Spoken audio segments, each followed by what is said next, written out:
The vibe is weird. Every time I explain to people, people look at me funny.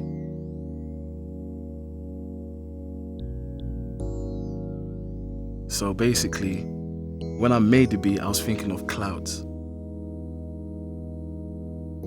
Like clouds in a jungle filled full of love. But not love from a girl, love from life and appreciation and just a nice, fluffy, bouncy.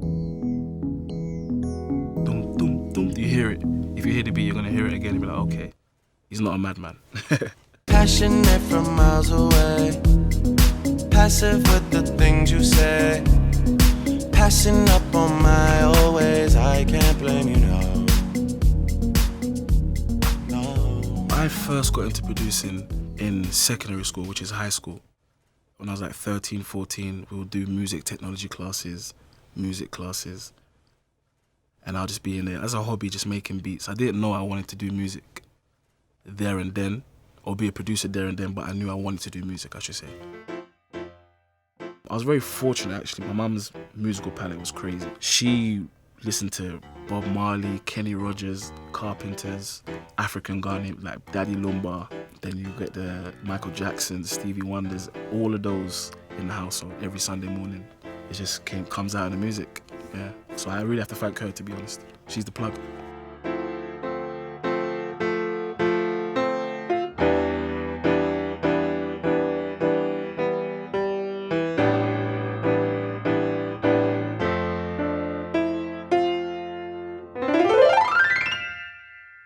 When I was making the beat, it was just a vibe.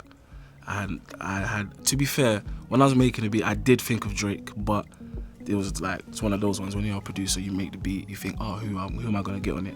He was one of the guys, but I didn't make it for him.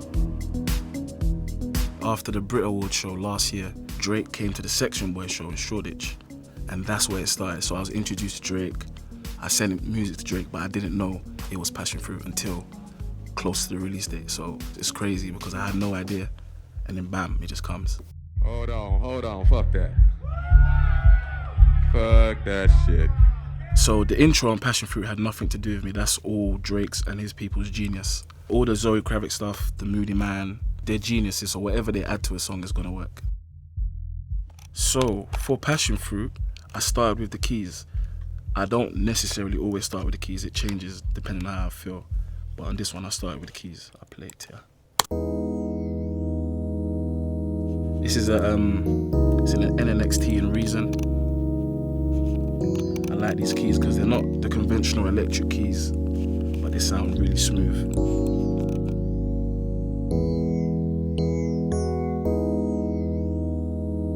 When I laid down the keys, I was thinking it needs more movement. So I added a house bass line.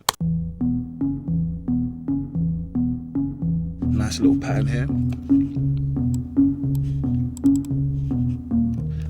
It's like an obvious house sound that a lot of house legends have used.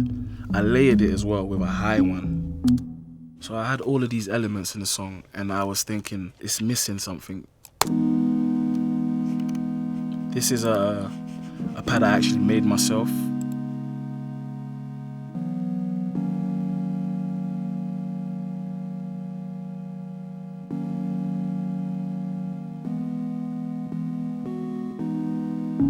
Everything added together.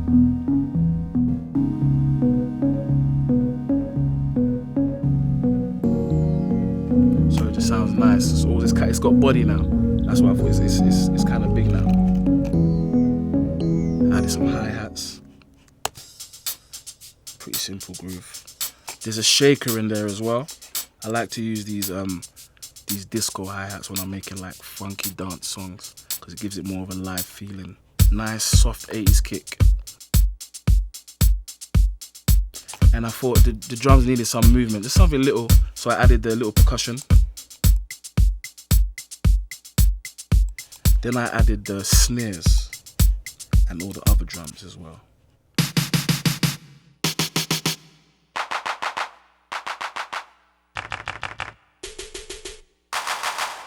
A lot of disco music, a lot of funk music always have the claps and the little snare fills in every 8 or 4 bars. So I thought I'd add some myself. I I added this vocal chop. Pretty simple. There's a breakdown in the track where I added a moody piano.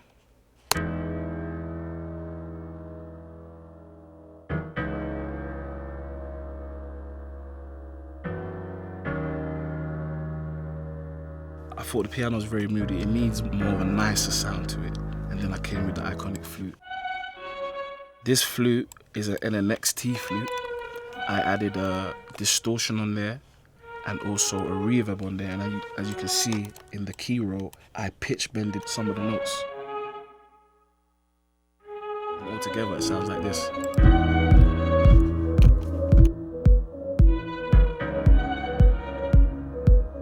With everything playing together, it also adds to the whole jungle, the clouds thing I was talking about.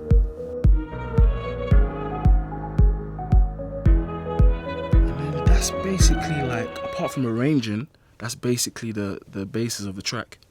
I'll play you what I was going to add in there. You guys are the first people to hear this version, actually.